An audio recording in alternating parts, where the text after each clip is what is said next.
सुप्रभात बच्चों, संस्कृत की कक्षा में आप लोगों का पुनः स्वागत है।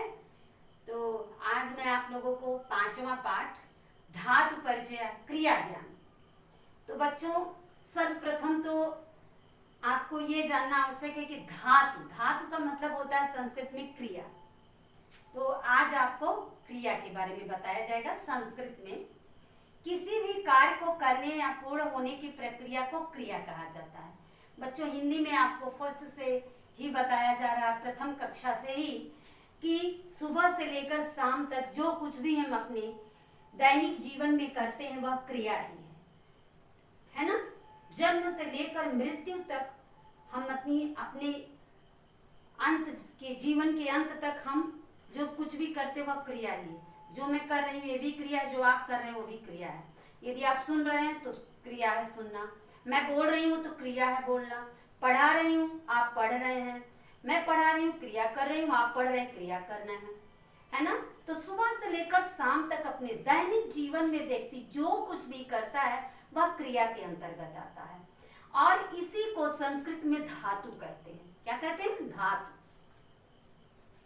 संस्कृत भाषा में इन क्रियाओं को धातु के नाम से जानते हैं तथा इनके विभिन्न प्रयोगों को धातु रूप कहा जाता है। जैसे धाव मीन्स होता है दौड़ना। संस्कृत में धाव मूल रूप है ना। एक धातु है और धावत दो है और धावता।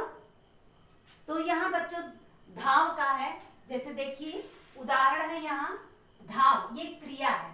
क्या है? पाठ 5 धातु है ना। धातु ब्रैकेट में है यहाँ क्रिया।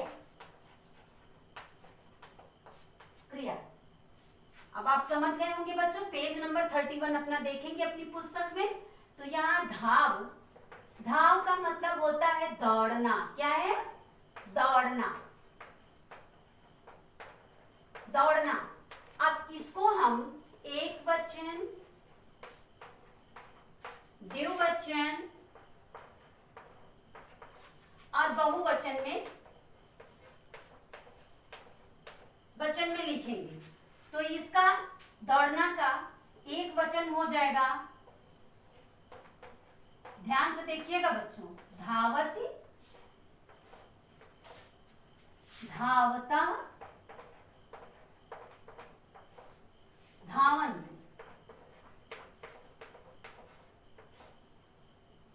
ये लंग लकार का धातु रूप है बच्चों। प्रथम पुरुष एक वचन है ना, धावत, द्विवचन धावता और बहुवचन धावन है ना। मध्यम पुरुष, अब ये हो जाएगा धावत, धावता, धावन। यह है प्रथम पुरुष, मध्यम पुरुष,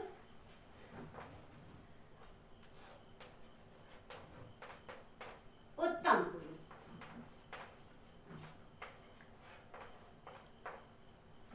तो वर्तमान काल ही आप 5th क्लास में पढ़ेंगे बच्चों। आगे जब जाएंगे तो आपका काल बढ़ता जाएगा। मैंने बताया है संस्कृत में काल को लकार कहते हैं। तो आप लट लकार पढ़ रहे हैं, नहीं वर्तमान काल अभी आप पढ़ रहे हैं। तो ये वर्तमान काल का ही रूप है। अब यहाँ आप देख रहे हैं कि यहाँ है प्रथम पुरुष एक वचन धावत, द्विवचन धावता और बहुवचन धावंती हो जाएगा। अब यहाँ मध्यम पुरुष में हो जाएगा बच्चों धावसी। क्या हो जाएगा? धावसी, धावथा, धावत, धावत। फिर यहां हो जाएगा धावामि, धावावा, धावामा। तो आप देख रहे हैं बच्चों, संस्कृत में हमें कुछ भी लिखते समय यह ध्यान देना चाहिए कि कौन सा काल है, कौन सा पुरुष है, कौन सा वचन है और कौन सी क्रिया है ना। जिस पुरुष और वचन का कर्ता होगा उसी पुरुष और वचन की क्रिया भी लगेगी। जैसे यहाँ आप देख रहे हैं कि धावत क्या है? क्रिया है। तो बालक बालकः, बालको, बालका। अब यहाँ है, आप देख रहे हैं बच्चों, अब आप ये समझ गए होंगे कि प्रथम मध्यम और उत्तम आप देख रहे हैं। तो यहाँ जैसे बालकः,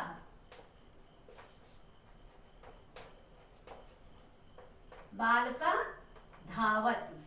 अब यहाँ हो जाएगा बालका, है ना, बालका।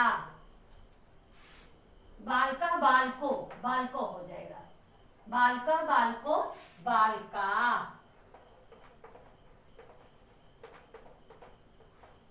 तो देख लिया बच्चों, जो यहाँ जो ये कर्ता है और ये क्रिया है, तो जो क्रिया है वही हम कर्ता भी लगा दिए। अब बालका धावत, बालको धावता, बालका धावन, यानी लड़का दौड़ता है, दो लड़के दौड़ते हैं, बहुत सारे लड़के दौड़ते हैं। तो इस तरह से बच्चों ये हम धातु रूप का प्रयोग करते हैं। इस तरह से धातु रूप लिखा जाता है। पीछे आपके पुस्तक में धातु रूप दिया गया है। तो आपने अभी देखा कि आप अपनी पुस्तक में पढ़ेंगे बच्चों, इसका एक वचन का रूप है जो ती, यानी देखिए यहाँ ती लगा हुआ है और यहाँ त लगा हुआ है, यहाँ अंति लगा हुआ है। इस तरह से आपके पुस्तक में उदाहरण दिया हुआ है। तो इस तरह से जुड़ करके बनता है धावत, धावता, धावंती। तो ये सारे प्रत्यय जुड़ करके जो है धातु का धातु रूप बनाते हैं। धातुओं के रूप काल के अनुसार, जैसे वर्तमान काल, भूतकाल, भविष्य काल। तो वर्तमान काल मैंने आपको, ये वर्तमान काल मैं आपको पढ़ा रही हूँ। मैंने कहा कि अभी आप वर्तमान काल पढ़ रहे हैं, जैसे जैसे जब आप अगली कक्षा में जाएंगे तो आपको भूत भविष्य दोनों पढ़ाया जाएगा। यानी कि लट लकार वर्तमान काल है, लंग लकार भूतकाल है और लिट लकार भविष्य काल है। तो बच्चों ये आपका, और पुरुष कितने हैं? 3, प्रथम मध्यम और उत्तम। तो तीनों कालों, तीनों पुरुषों में जो रूप लिखा जाता है वह धातु रूप कहलाता है, यानी वह क्रिया होती है तीनों पुरुषों और तीनों वचनों में, तीनों कालों में, है ना। तो वर्तमान काल, लट लकार, प्रथम पुरुष, एक वचन द्विवचन और बहुवचन, मध्यम पुरुष एक वचन द्विवचन और बहुवचन, उत्तम पुरुष एक वचन द्विवचन और बहुवचन। बच्चों आपने ये देखा रूप, ये उदाहरण है। इसी तरह से आपके पुस्तक में प्रथम पुरुष यहाँ दिया हुआ, देखिए पठ, पढ़ना, पठत एक पढ़ता है, पठता 2 पढ़ते हैं, पठन सब पढ़ते हैं। सेम उदाहरण बच्चों मैंने बोर्ड पर दिया हुआ है। अब आप इसको देख करके अपनी पुस्तक में पढ़ सकते हैं कि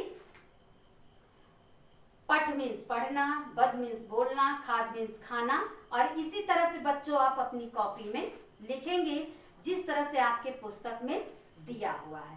यानी नम मीन्स नमस्कार करना, नमत, नमता, नमन। इसी तरह से आप इस रूप को लिखेंगे और इसको याद करेंगे। अब इसका अभ्यास कार्य मैं आपको अगली कक्षा में करवाऊंगी। तो बच्चों आज के लिए बस इतना ही। शब्दार्थ अपनी कॉपी में, शब्दार्थ इसमें है नहीं इस पाठ में, और शब्दार्थ दिया हुआ है कि हंस मीन्स हंसना, हसत, हंसता, इसके तीनों रूप भी दिए हुए हैं। इस तरह से आप यही शब्दार्थ लिखेंगे। तो आज के लिए बस इतना ही। Thank you.